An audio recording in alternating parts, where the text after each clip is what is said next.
আমরা যদি ভালো থাকতে চাই এবং ডাক্তার সাহেবরা একটা জিনিস শপথ করে আসেন, উনি যখন ডাক্তারি পাশ করেন তখন একটা শপথ নেন, যেমনভাবে এই প্রশাসন ক্যাডাররাও শপথ নেন, আর্মিরাও শপথ নেন, পুলিশরাও শপথ নেন, অন্য অন্য পেশার মানুষের শপথ নেন। ডাক্তাররা কিন্তু বিশেষভাবে একটা শপথ নেন, আমি সব কিছুর ঊর্ধ্বে মানবিক সেবা প্রদান করব। এখন আমাদের অনেক ডাক্তারদের ডেইলি রুজি আছে 5 লাখ, 10 লাখ, 20 লাখ, কারো 50 লাখও আছে। এই জাতীয় ডাক্তারও বাংলাদেশে আছে। এখন যদি আমি মানবিক দৃষ্টিকোণটা বাদ দিয়ে আমি যদি আর্থিক দিক থেকে বেশি দেখি, তাহলে এটা হবে না। কারণ আমি এটা জানি এই জন্যই, 91 সালে বেগম যে আমাকে আদর করতেন, আমি 7টা স্ট্যান্ডিং কমিটির মেম্বার ছিলাম। এর মধ্যে মেডিকেল ডেন্টাল কাউন্সিলর আমি 5 বছর মেম্বার ছিলাম। পার্লামেন্ট থেকে স্পিকার আমি ওইখানেও আমি এই জন্য অনেকগুলো খুঁটিনাটি জিনিস জানি যে আপনাদের, এবং বিদেশ থেকে কোনো ডাক্তার এফআরসিএস করে আসছে, তাকে কিন্তু বিএমএ দিতে চায় না।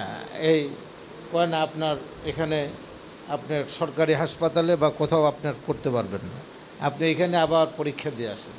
ওই ভদ্রলোক যে লন্ডন থেকে পড়ে আসলো, আমেরিকা থেকে পড়ে আসছে, অনেক হায়ার ডিগ্রি নিয়ে আসছে, কিন্তু না, তখন প্রাইভেট হাসপাতালের দিকে চলে যেতে হয়, সরকারি হাসপাতালে তার কোনো সুযোগ নেই। এটাকে বিএমডিসি এটা আটকায় রাখে। অতএব আমার আপন মামা শ্বশুর আসছে, সেও লন্ডন থেকে এফআরসিএস অর্থোপেডিক্সের উপর আসছিল, ওর বড় মামা, এবং আমি পারি নাই ওনাকেও সুপারিশ করে যে কোনো সরকারি হাসপাতালে দিই। এই যে একটা অবস্থান, আমি এই জন্যে বললাম এই কথাটি, এই কোঠারিটাও আমাদেরকে তুলে দিতে হবে। আমাদের দেশে এখানেও আছে, এই যে বিসিএস ওনারা দেন, যারা প্রাইভেট বিশ্ববিদ্যালয় থেকে এবং বিদেশ থেকে উচ্চ শিক্ষা নিয়ে আসেন, এরা কিন্তু বিসিএস পরীক্ষা দিতে পারে না। এই মেধাবীরাও আমাদের প্রশাসনে ঢোকার কোনো সুযোগ নেই। অতএব আমার মনে হয় আমাদের দেশের এটার একটা প্রচলন বা এই বিধিটা এটা ভাঙতে হবে।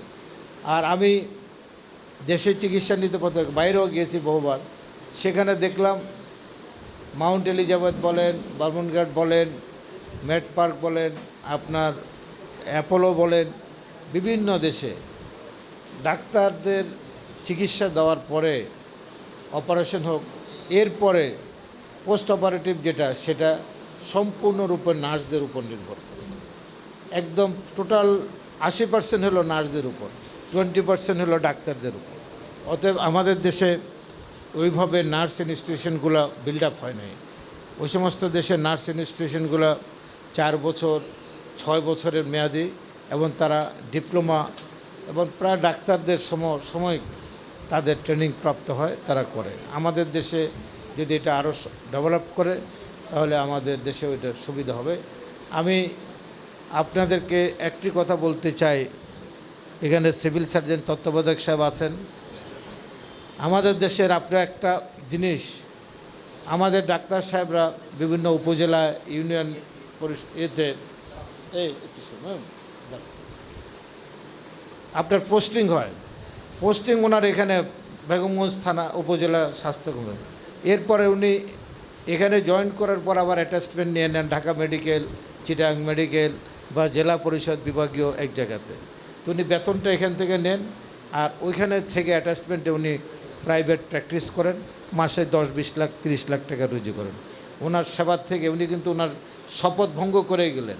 উনি ডাক্তার হিসাবে যে মানবিক শপথটা নিয়ে সার্টিফিকেটটা নিয়েছেন, উনি কিন্তু এটা করেন না। এখানে যদি উপজেলা থাকে, ইউনিয়ন পরিষদে থাকে, ওনার তো ওইভাবে রুজি রোজগার হবে না। তো ওনার রুজি রোজগারের জন্য আর্থিক দিকটা বিবেচনা করে মানবিক দিকটা উনি বিসর্জন দিয়ে আর্থিক দিকটাকেই ভালো জানেন। কারণ আমি এই শব্দগুলো একটু ভালো জানি। আমি কথাটি বললাম যে সবাই মানবিক দৃষ্টিকোণ থেকে দেশটাকে আমরা যেন সবাই দেখি। স্বাস্থ্য খাতে অনেক বরাদ্দ, 59,000 কোটি টাকা। এবার এই 59,000 কোটি টাকা যদি প্রপারলি খরচ হয়, এবং স্বাস্থ্য খাতে যত দুর্নীতি হয় বাংলাদেশে, 2টা খাতে সর্বোচ্চ বরাদ্দ, একটা হলো শিক্ষা আর একটা হলো স্বাস্থ্য। এই দুই খাতে বাংলাদেশে যা দুর্নীতি হয়, সব ডিপার্টমেন্ট, পুলিশ টুলিশে বলে আর কি দুর্নীতি করে। পুলিশরা তো শিক্ষা খাতের দুর্নীতির কাছে একটা নস্য, এটা কিচ্ছু না। শিক্ষা খাতে যে দুর্নীতিটা হয় আর স্বাস্থ্য খাতে যে দুর্নীতি হয়, দুর্নীতি পুলিশ সমস্ত প্রশাসনে অন্যান্য সব মিলে এর ধারে কাছেও নেই। অতএব আমরা সর্বোচ্চ শিক্ষিত লোকেরাই শিক্ষা খাতে আছেন আর সর্বোচ্চ শিক্ষিতরাই ডাক্তারে পেশায় আছেন। অতএব আমরা আমাদের মানসিক অবস্থাটা যদি পরিবর্তন করি, এই দেশ পরিবর্তন হতে বেশিক্ষণ লাগবে না।